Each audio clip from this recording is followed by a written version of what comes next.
আমরা যারা ছোট ভাই বোনেরা আছি আর যারা বড় হয়ে গেছে তারা ফরগেট। যারা ছোট ভাই বোনেরা আছি আমরা কিন্তু অনেক সময় খেয়াল করি আকাশে যখন বিমান যায় তখন কিন্তু ওই সাদা দুইটা মানে মনে হয় যে মেঘের আস্তরণ বা ধোঁয়া পিছন থেকে বের হয় লাইন করে না সাদা দুইটা। তো অনেকে কিন্তু আমরা মনে করি এটা রকেট। তো আবার এই ভ্রান্ত ধারণাটা কিন্তু আমাদের যারা বড়রা আছে তারা আমাদেরকে ভাঙিয়ে দিয়েছে। তারা বলেছে যে এটা রকেট না, এটা প্লেন।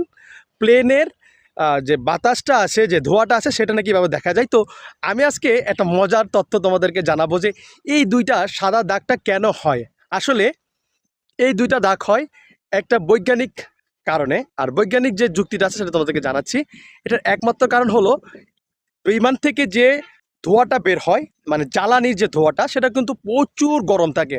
তো উপরে কিন্তু আবার প্রচুর ঠান্ডা, মেঘের সংস্পর্শনে যখন এই গরম বাতাসটা ঠান্ডা বাতাসের সাথে মিশে যায় তখন ওই গরম ধোঁয়াটা ঠান্ডা বাতাসের সাথে মিশে জমাট বাঁধে, এবং জমাট বাঁধার ফলে যে দুইটা অংশ দিয়ে তোমার ধোঁয়াগুলো বের হয় মানে সাইলেন্সার থেকে যে ধোঁয়াগুলো বের হয় সেই ধোঁয়াগুলো কিন্তু তখন জমাট বেঁধে লম্বা লাইন আকারে সাদা কালারের একটা লাইনের দাগ ধারণ করে, এবং আমরা কিন্তু অনেকেই এই দাগটাকে মনে করি রকেটের ধোঁয়া।